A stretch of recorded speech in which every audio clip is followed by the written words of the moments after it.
నాకు సన్మానం ఏంట్రా అయ్యా, అది కూడా కాలేజ్ టీచింగ్ స్టాఫ్ తోటి. అలా చీఫ్ గెస్ట్ గా గూడూరు నారాయణ ఇంజనీరింగ్ కాలేజ్ లోకి ఎంటర్ అయ్యామా. అక్కడికి వెళ్ళిన తర్వాత కూడా హనీ పాప నన్ను వదలలేదు. హనీ పాపని పిలిచుండాల్సింది చీఫ్ గెస్ట్ గా ఇల్లు.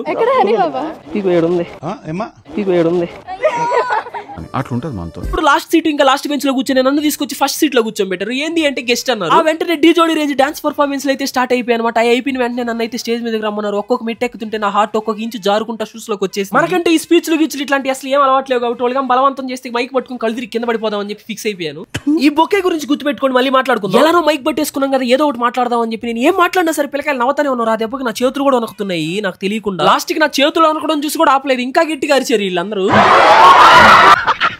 ఆ తర్వాత అంత పెద్ద స్టేజ్ మీద నన్ను ఒక్కనే కూర్చోబెట్టి ఇచ్చిన బొకేనే మళ్ళీ మార్చి వచ్చి నా చేతికి ఇచ్చేలేరు వాళ్ళు. ఆ తర్వాత మేడం వాళ్ళు వచ్చి నాకు సడన్ గా సన్మానాలు చేశారు. ఆ తర్వాత నా చేతులు గిఫ్ట్లు ఇప్పించారు. ఇది మొత్తాన్ని అసలు లాంగ్ వీడియోగా అప్లోడ్ చేశారు. కింద లింక్ మీద క్లిక్ చేసి ఫుల్ గా నవ్వేసుకోండి. అలాగే షార్ట్ లైక్ చేయండి. ఉంటా బాయ్.